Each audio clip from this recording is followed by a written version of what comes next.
Everybody tired, or is it just me? I am tired. Me and Shannon both, we've been working at the church all day. We got to Home Depot this morning. I waited on him for a little bit, and we got all that stuff tore out of the nursery and did the asphalt out here. And it's just like, I don't know. I didn't sleep good last night. I was just wore out by the time I got home. I had to take a nap for about 45 minutes. I was like, man, I didn't get going. So anyway, we're watching. What is this? I mean, I know it's the occult origins of. Belly of the Beast, I believe. Yeah, it's on the occult origins. If anybody brief synopsis of people are watching don't know, most of our founders were not believers. Most of them were deists, Masons. Jefferson wrote his own Bible. You can probably still buy a copy of that. Yeah, it's called Belly of the Beast. The Antichrist, Resurrection, and Return. So what I say about Thomas Jefferson, yeah, I agree with him politically on about 90% of everything. But he was not a believer at all. You can probably still buy a copy of his Bible. It's called the Jefferson Bible. Benjamin Franklin, that's a well-known fact, was part of the Hellfire Club, which was rumored to practice human sacrifice. When they excavated one of those old homes that they met in, there was human remains that had been charred and burned. I mean, these guys were not, it's really a construct of the modern church, and then we'll watch it, that they've kind of elevated these men almost on the level of the disciples. And they weren't godly men, most of them. Now, with that being said, what is interesting is the form of government that they gave us, because when you read Thomas Paine, Jefferson, a lot of those guys, they were talking about America being the new Atlantis. So in their mind, if the society is free, then we'll all pursue this new Atlantean ideology together, which I think, in my opinion, I think God used that model of government to spread the gospel, like we have. No other country really up to the 20th century has spread the gospel like America has. And even as fallen as we are now, we still are spreading the gospel, and there's still a lot of churches throughout the country. Not as many. We're definitely the minority. I mean, look at us on Wednesday night. As Shakespeare once said, we lucky few, we band of brothers. That's us. So granted, yes, we are the remnant, but there's still people out there that are still preaching the gospel in every facet of life. So with that being said, I'm not trashing on our founders. I'm thankful, that we were born in America. I got a friend, I made friends. My son got me into Fortnite, so I play with, and all my buddies have been playing for years, and finally I jumped on. I met one guy, he plays with us. He's from Ireland, nice guy, and he was just asking me how things are here politically and what it's like. Well, they can't own any kind of firearm there. And he told me where he's at in Northern Ireland, if somebody breaks in your home, he said, and I were to stab them and kill them, they'll prosecute me for murder. And I was like, I can't live in a society like that. That's insane. Right. And you can't hunt. He said hunting's not allowed. You're not allowed to hunt, in Northern Ireland. I mean, they don't have the freedoms that we have here. Granted, we're quickly losing them because of just cultural shifts. But when you start talking to these other people in Europe, and all that, man, the freedom we take for granted here, and I was thinking about that last night. I was like, I can get my bow all through deer season, and you can't do that in Europe. You can't. It's illegal.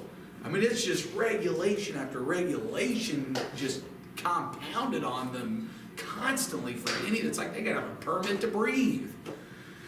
So, we should be thankful that we have a form of government we do, and we should try to vote as close to, obviously, I'm trying to think of one president off the top of my head, I think that actually even was a believer. I can't even think of one at the moment, actually claimed to really be born again. I know John Adams wasn't.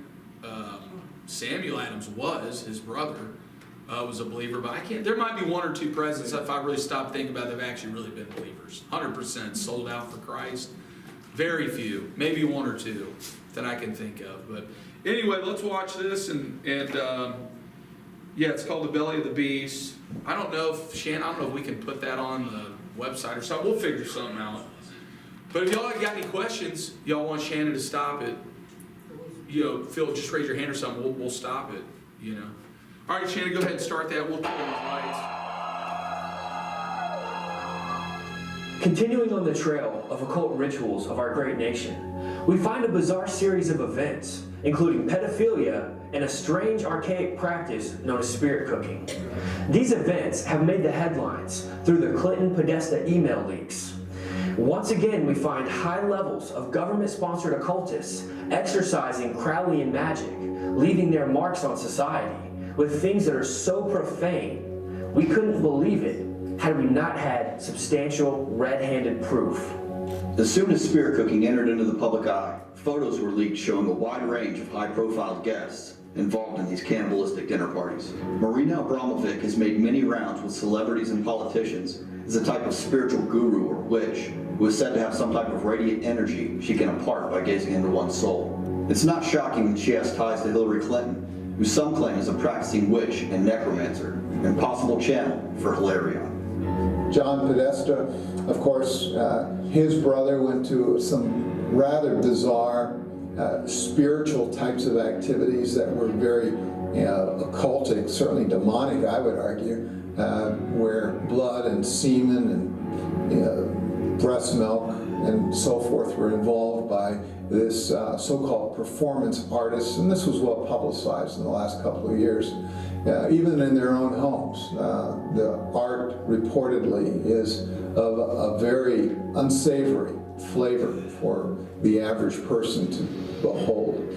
You have these types of activities that profile someone that is rather frightening and evil, I would argue, as a lot of globalists would seem to fit that description. Also in the WikiLeaks email, there were images of John Podesta flashing hand symbols with the number 14, the number of pieces that set chopped Osiris into, and a fish on his other hand, which is the animal that ate the phallic 14th piece of Osiris, his corpse, his male organ.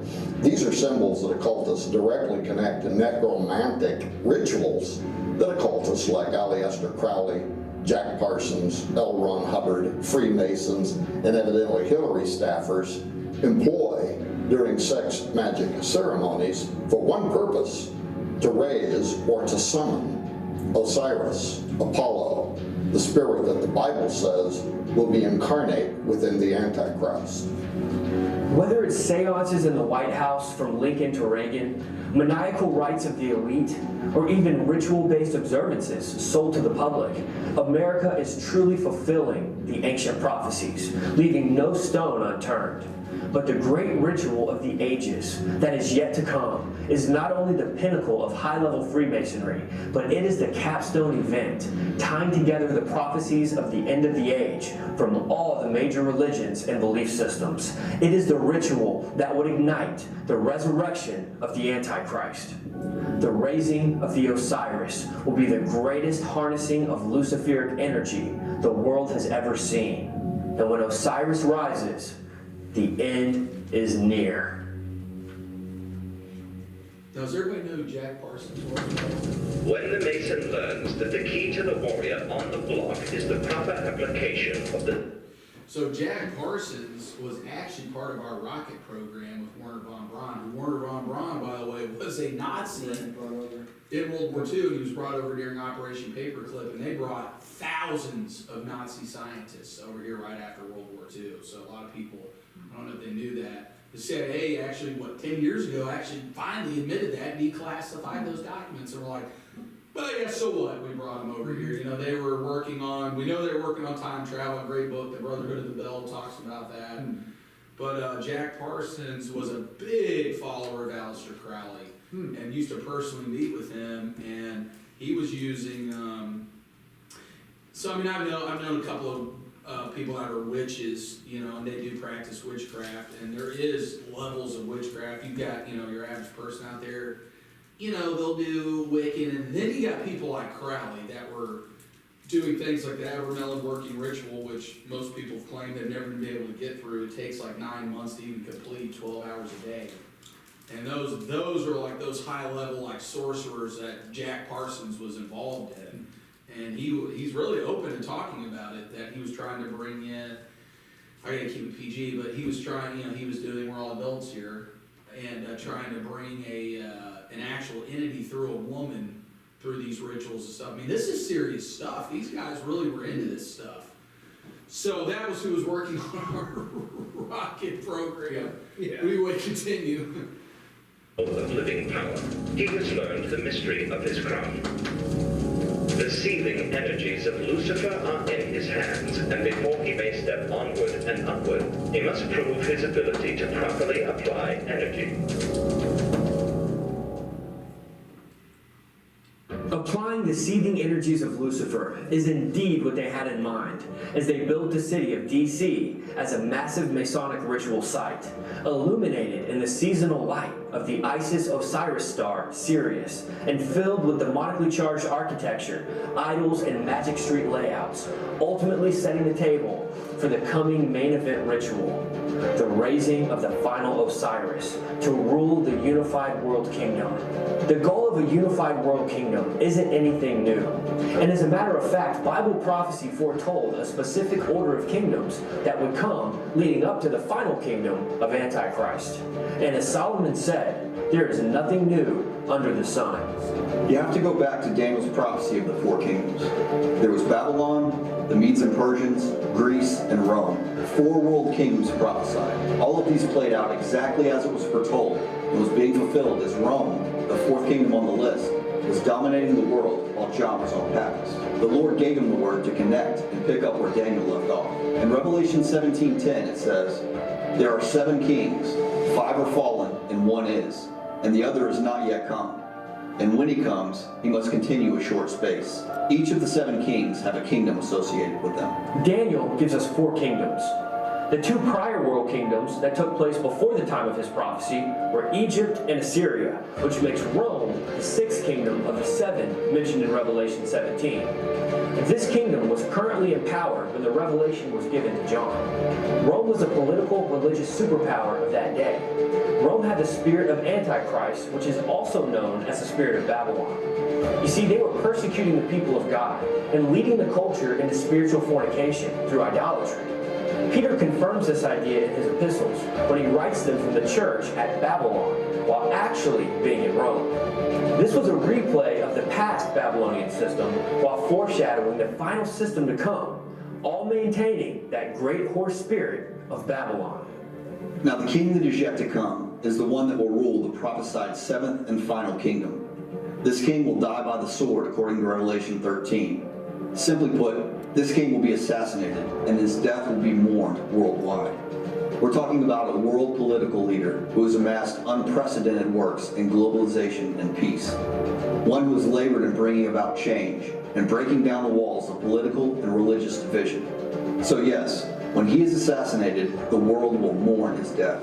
But then, in a miraculous resurrection back to life, he will be reanimated by the entity that ascends out of the bottomless pit. Revelation 17:8 explains this as the beast that was, and is not, and yet is. So he was alive, then dead, then alive again. It's through this supernatural resurrection, when the entity from the bottomless pit possesses this 7th king's dead body, that he becomes the 8th and final king, known as the Antichrist. This kingdom of the Antichrist is being built and revived today, with the majority of its policies in force being legislated and framed in our very own Washington, D.C. How many people know that a tomb for the resurrection of Antichrist has already been prepared for his raising, and it lies beneath the U.S. Capitol dome? The United States Capitol crypt. It's a large circular room filled with 40 neoclassical Doric columns directly beneath the United States Capitol Rotunda. As all mystic rabbis and Freemasons understand, the number 40 has great significance throughout the Torah, the Talmud, the mystery schools, because the number 40 represents transition or change, the concept of renewal, a new beginning. Rabbis say the number 40 has the power to lift the world into a new spiritual state. So consider how Noah's flood represented the end of one age and the birth of a new one, and it lasted for 40 days. Moses was on Mount Sinai for 40 days and came down with the stone tablets that set the rules for a new order. But according to Mackey's authoritative encyclopedia Freemasonry, 40 is the number of days of mourning in Assyria, Phoenicia, and Egypt to commemorate the death and the burial of their sun god, as well as the period in the festivals of the resurrection of Osiris.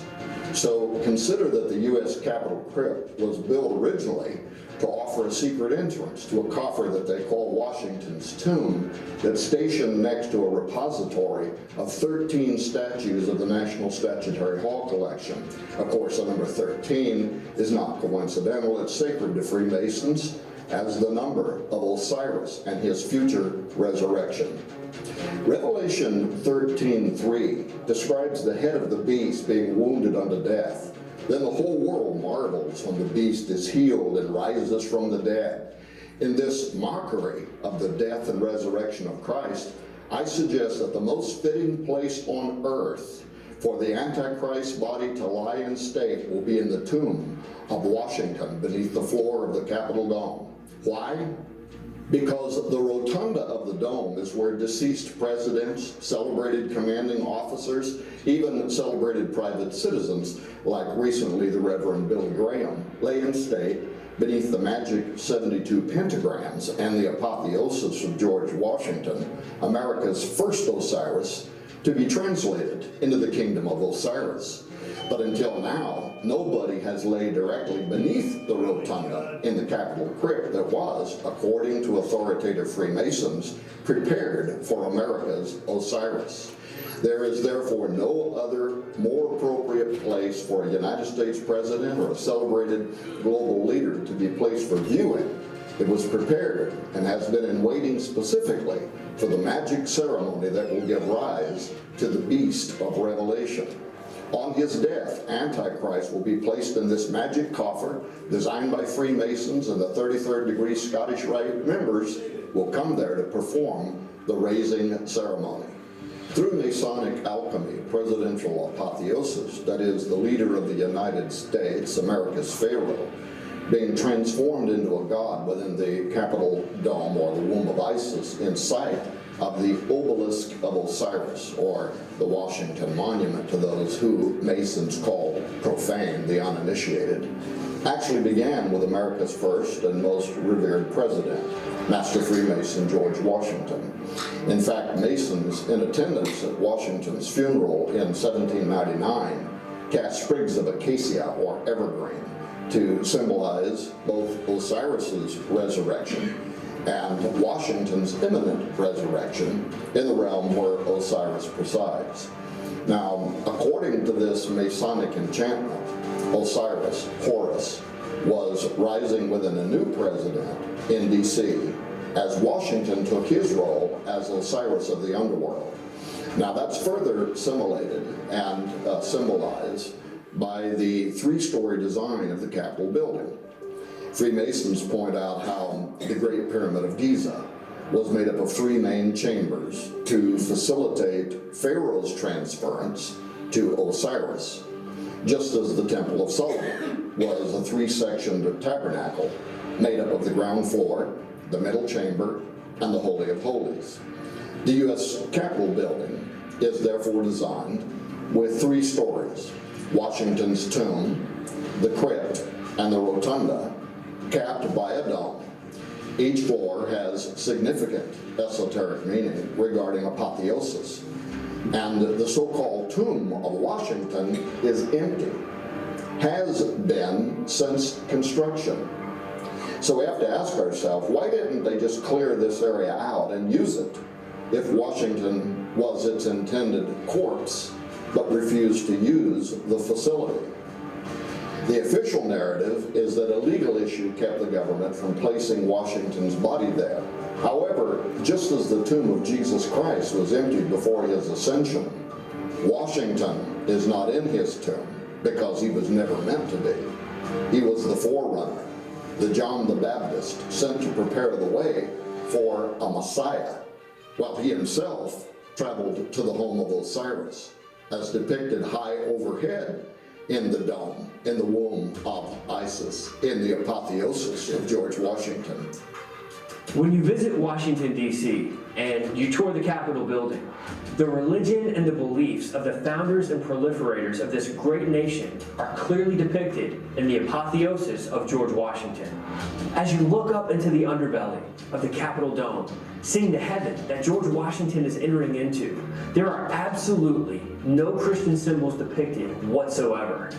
Jesus isn't there. Michael isn't there. There are no scriptures there. But rather, you see Washington surrounded by demonic gods and goddesses of the ancient world. So I can make a comment. So my mom's old business partner, Greg, he had gone to DC. This is like 20 plus years ago. And of course, he didn't know any of this. So he had gone and just wanted to always go tour the Capitol and everything. And he said, as soon as he got to DC, he said, I just had the weirdest feeling come over me. And he's a believer. And he was not aware of any of this that we are. And he was like, at first I was like, oh, man. He just said, I felt so uneasy, like semi-fearful. And he thought, oh, whatever. I'm in a new city. That happens. And he said he went to the Capitol and he told my dad, he said, Jeff, as soon as I walked into the Capitol building, he was like the hairs on the back of my neck stood up, just like that. He's like, I had this overwhelming sense of fear come over me. And he said, when I walked into there, and he just said, I just saw this strange stuff, and we were explaining to him, and he had come back and told his wife, and she didn't really know what to make of it, and he told her, he's like, I don't ever want to go back there again.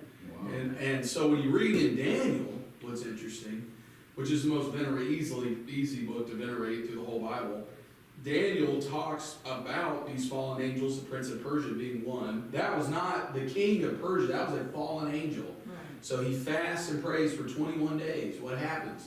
Gabriel shows up to him and says, hey, Daniel, I'm here. Sorry, I was delayed for 21 days. God heard your prayer. Right. The first day you prayed, he said, but I was delayed for 21 days by the prince of Persia. I had to call forth Michael to contend against him, to bring the word forth. So Daniel gives us a little bit of an insight into what's going on. There's probably that same fallen angel that's over America, and there's probably the same one that's still over Persia, over all the Middle East, doing all that.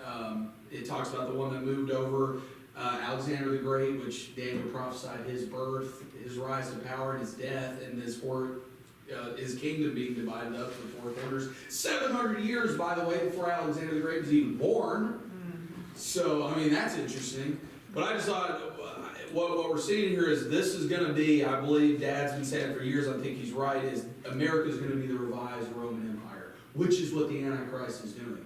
He's bringing the revised Roman Empire back. Notice it's not a communist dictatorship when the Antichrist comes to power. It's a fascist system. And he's the Fuhrer for those 7 years. He's the supreme world leader.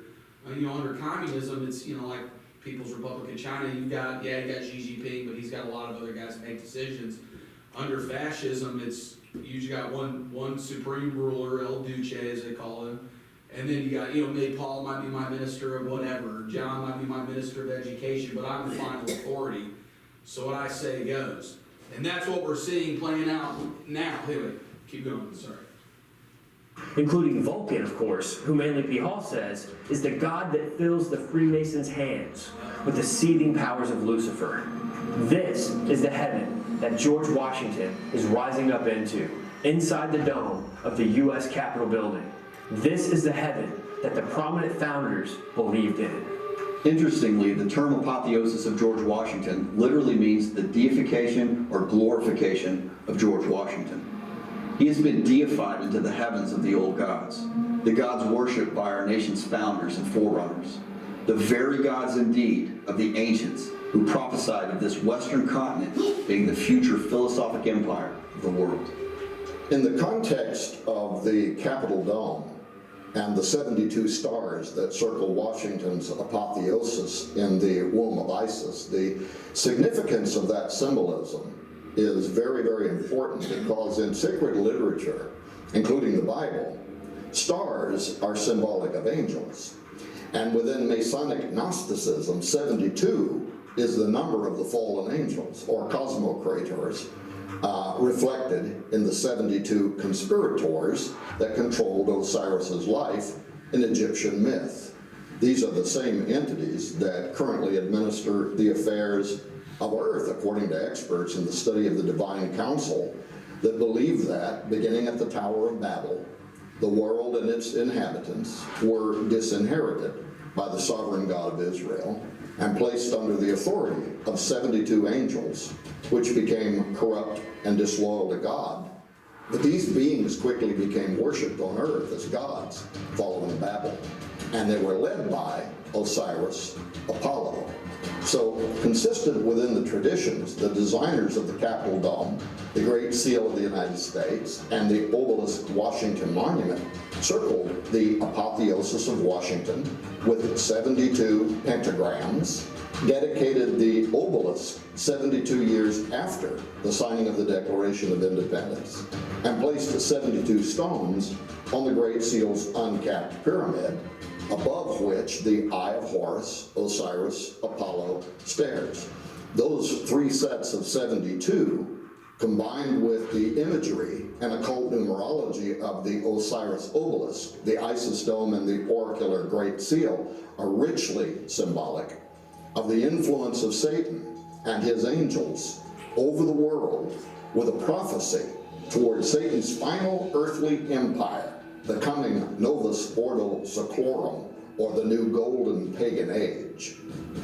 Now, in order for the inevitable worship of Osiris to be reestablished on earth, the 72 demons that govern the nations have to be controlled, and therefore they're set in magical constraints on the Great Seal, the Washington obelisk, and the pentagram circles around the apotheosis of Washington, in order to bind and force the desired effect according to the esoteric beliefs of the Freemasons and other occultists. In The Secret Destiny of America, Manly P. Hall noted as well that the 72 stones of the pyramid on the Great Seal correspond to the 72 arrangements of the Tetragrammaton, or the four-lettered name of God in Hebrew. Those four letters can be combined in 72 combinations that result in what is called the Shimhamporish, which represents in turn the laws, the powers, the energies of nature, according to the Masonic occultists. So the idea that the mystical name of God could be invoked to bind or loose these supernatural agents, or the powers and energies of nature, as Hall called them, is very meaningful creed inside many occult tenets, including Kabbalah and Freemasonry. And that is why the 72 stars are pentagram-shaped around the deified Freemason George Washington. Medieval books of magic, or grimoires, such as the Key of Solomon and the Lesser Key of Solomon, not only identify the star systems, Orion, which is Osiris, and Pleiades, which is Apollo, as the home of these powers, but apply great importance to the pentagram shape of the stars for binding and loosing their influence.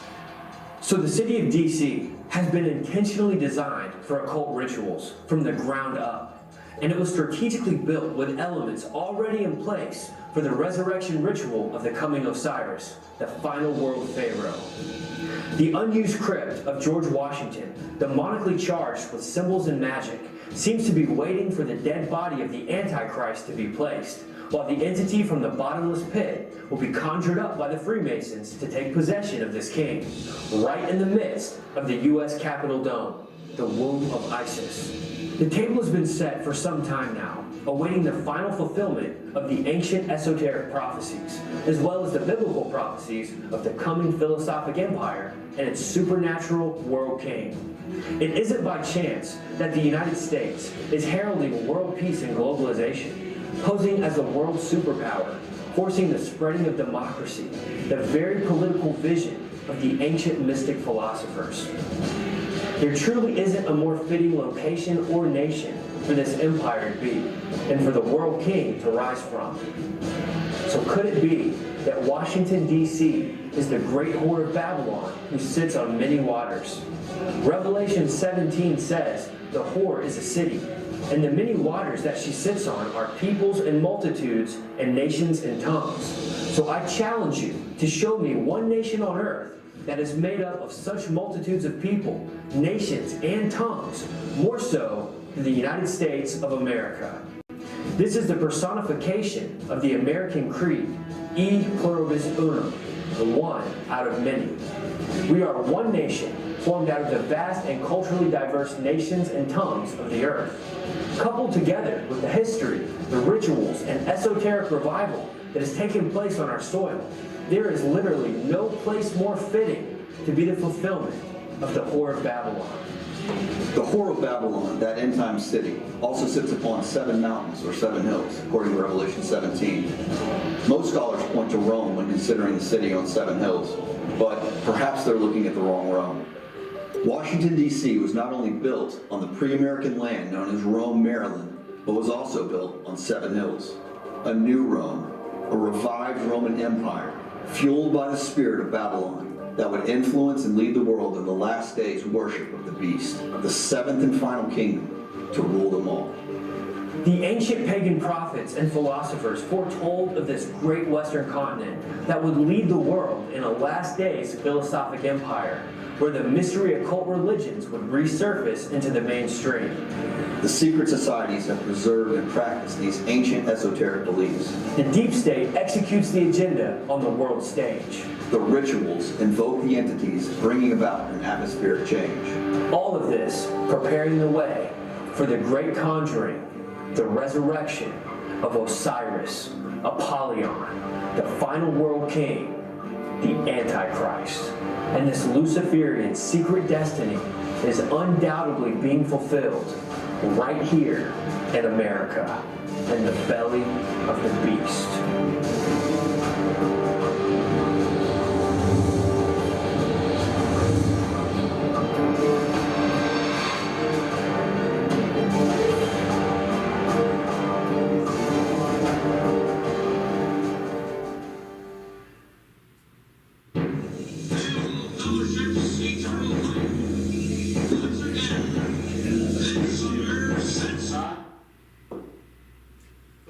That's got a lot in it.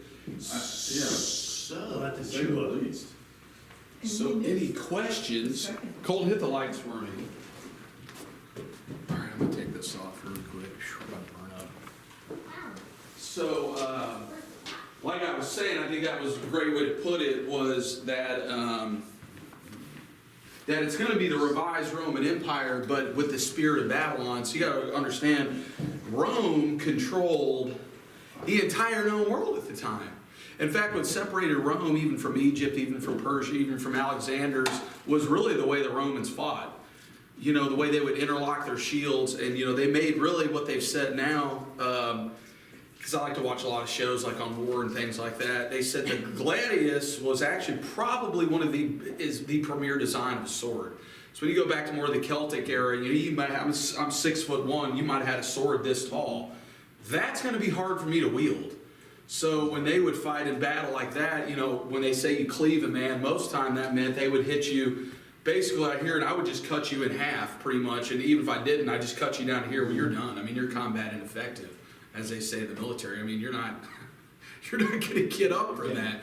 So what was interesting about Rome was just the tactics that they used, and the way they would interlock their shields, and they would have the front line would only be on the front line for like 3 minutes, and that was his job. So he would be shielded like this. The other guy would have him, so literally you couldn't even penetrate those shields, and he would just be going like that for 3 minutes straight, and then they would rotate. That's a hard army to beat, because now I'm rotating, and they were like 15, 20 rows deep, and they would just keep shifting. And they would, every time they'd be thrusting, they would all be moving forward, so they're pushing everybody back. That's one reason they conquered the whole known world. The other one was the technology that they had. They had running water at the time. They actually even had hot water. They had figured out how to do that, how to boil it and run it through those aqueducts. I mean, they were very sanitary. So all of those things propelled, Rome's power. Another thing that they did that, the Germanic tribes of Europe and all that the Romans defeated, well, they didn't have roads. So if anybody's ever been to Scotland or Ireland, I mean, it rains a lot there. So if I've got to get men and swords and all that, they didn't have roads. Rome built roads through there while they were fighting. I can't remember the battle. They built a bridge in 7 days.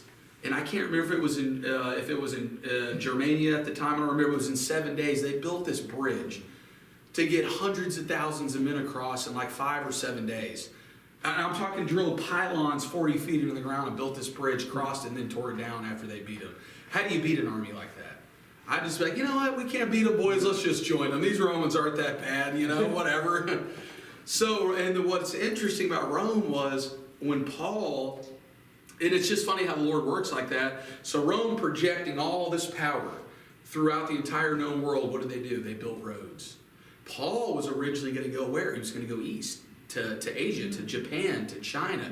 And the Holy Spirit said, no, go west. Well, why is that? They had already made all those roads. So Paul used those very roads to propel the gospel, which is why we have Western civilization today, because of Paul. Which if he had gone east, Rome hadn't quite gotten out that far yet. Had they not crumbled, they probably would have eventually. I think it's safe to say they might have actually taken over the entire world.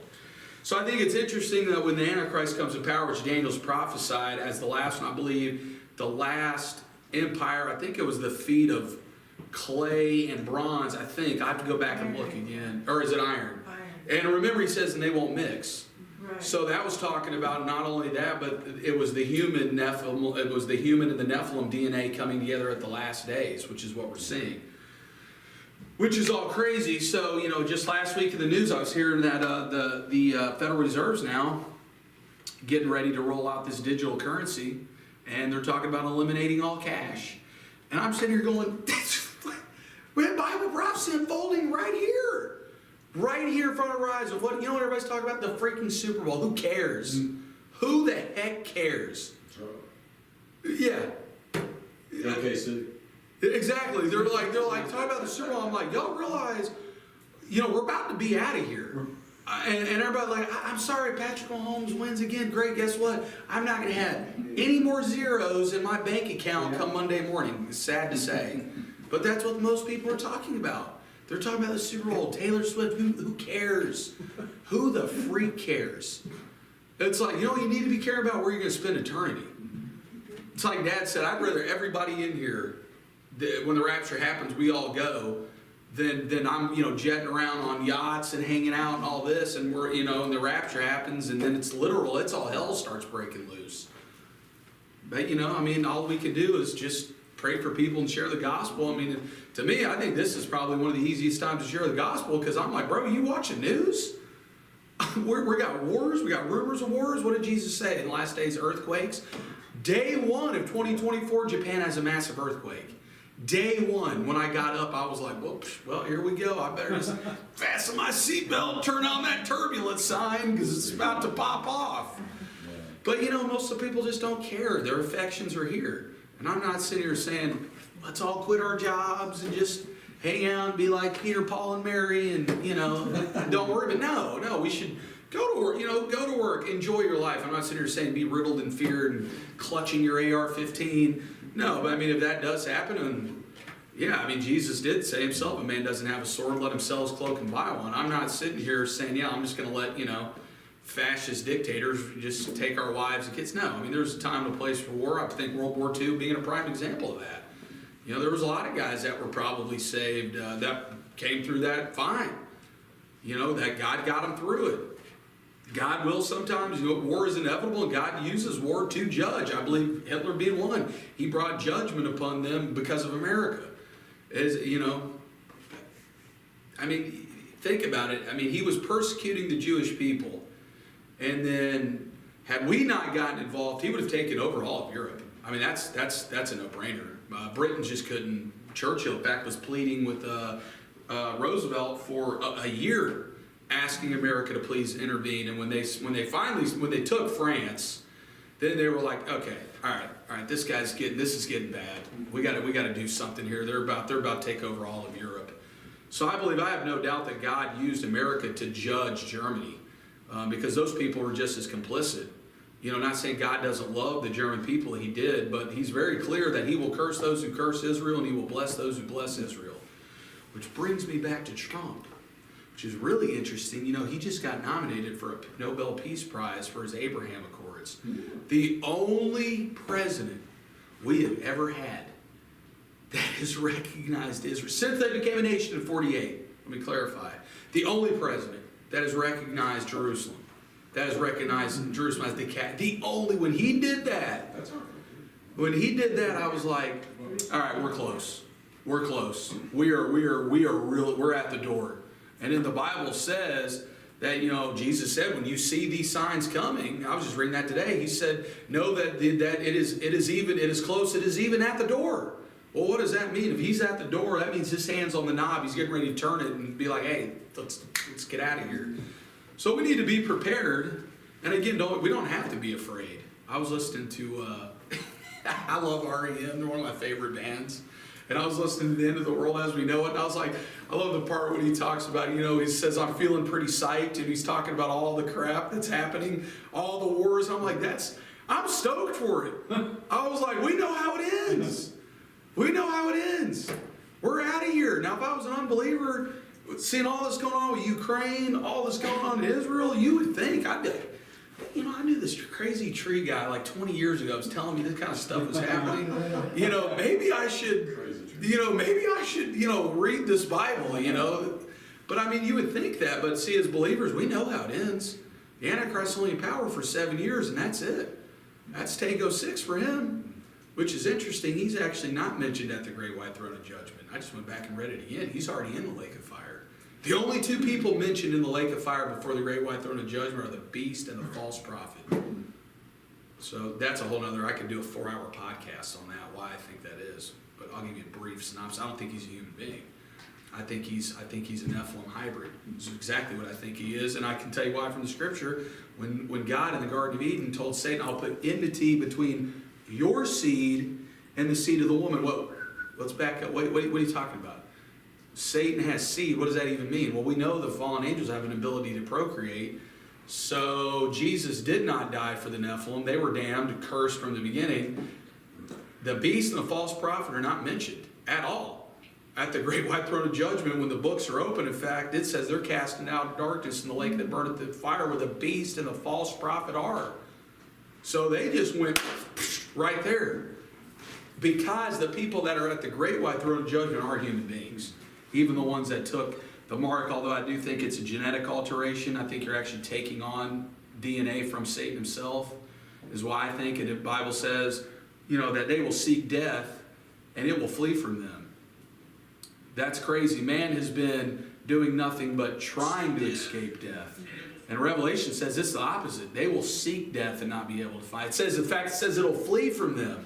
You look at that word up in the Greek, it means literally it's running from you. First time ever, people are going to try to die and won't be able to. Well, that's not, Neuralink. Something's going on here. There's some kind of DNA alternative. The only thing I can think of is like Wolverine. For those of y'all like Marvel, and I can watch some of that stuff, but I see where it's going, how it's, brainwashing our society for that. But with that being said, I grew up way before we knew all this. I watched the X-Men cartoon, which I wasn't supposed to, but I did when my dad wasn't home. Because he didn't like it was full of Eastern mysticism. But now I look at that and notice Wolverine could instantly rejuvenate. And I thought, I was watching that the other day, and I was like, my gosh, that's what it's going to be like.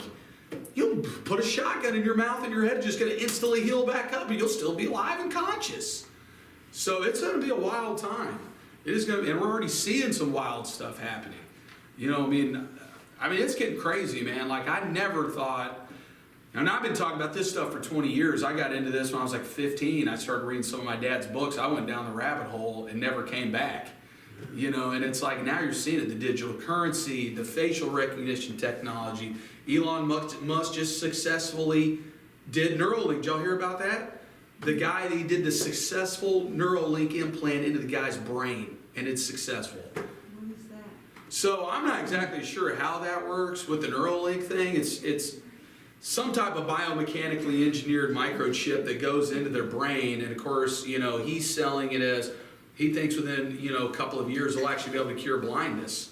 So, you'll have eyeballs, and if they can't do an eyeball transplant, which that's probably going to be coming, I'm sure, that it'll be able to, somehow it'll just be able to go project the images somehow into your eyes, and you'll be able to see. I think the guy they had planned on doesn't walk. He had some kind of spinal injury or something like that. Well, it's able now to communicate.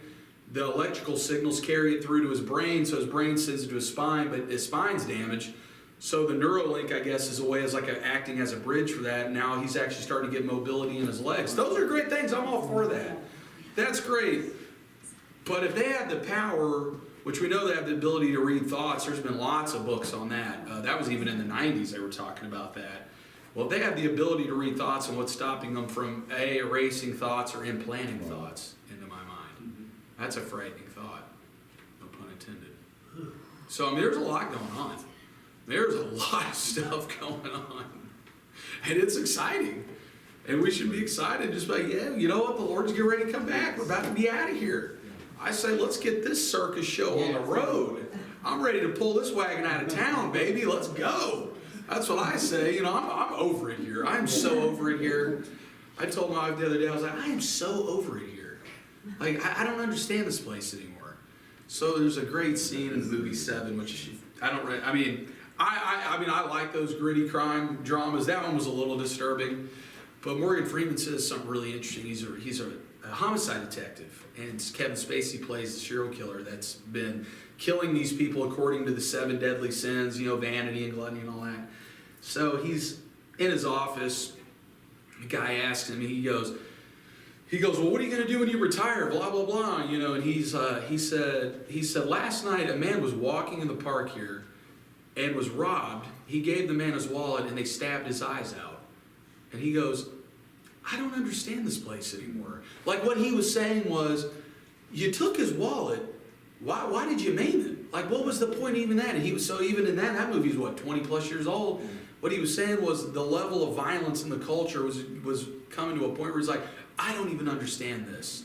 And that's what he said. He goes, I don't understand this place anymore. Like he's like that. And I watched that and I was like, that's exactly how I feel about the world in general. I don't understand it anymore. Like I feel, I don't know, just like weird when I go out. Like I just can't relate to these people at all.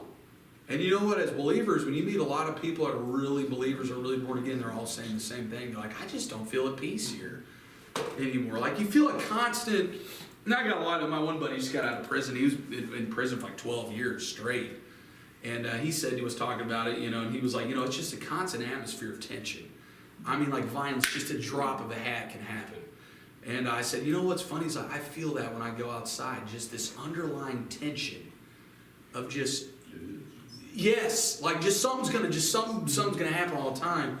So when you read the Revelation where it talks about, you know, this murderous spirit that comes up, where it talks about, I can't remember, it was the Pale verse.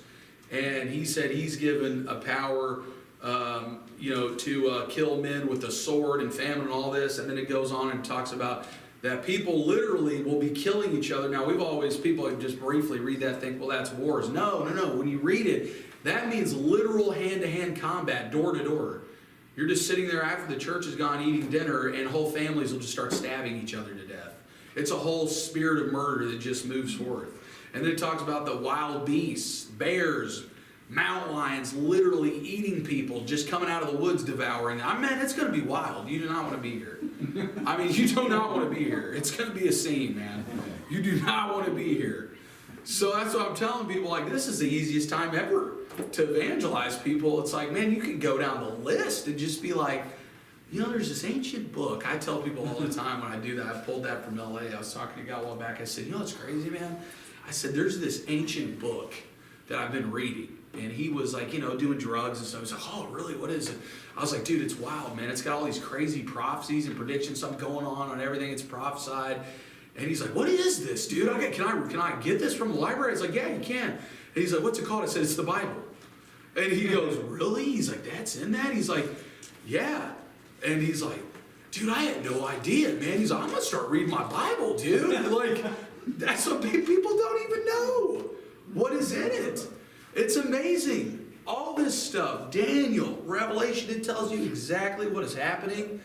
We see it in the culture now.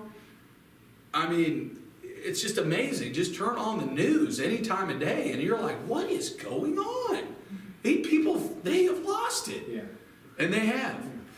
But anyway, well, I'll let everybody go since we got a few minutes. I know it's getting late, but I guess I got to fill in for Dad on Sunday, so I don't know what I'm going to talk about. But y'all got any ideas? I mean, I've been praying about it. It's just, I just don't know. I mean, I'm not, probably be more teaching than would be preaching, because I mean, preaching is a completely different thing than teaching. I like teaching. I like getting y'all's questions and feedback, so it's like, probably won't be as long, so we'll beat the Baptists on Sunday to the buffet.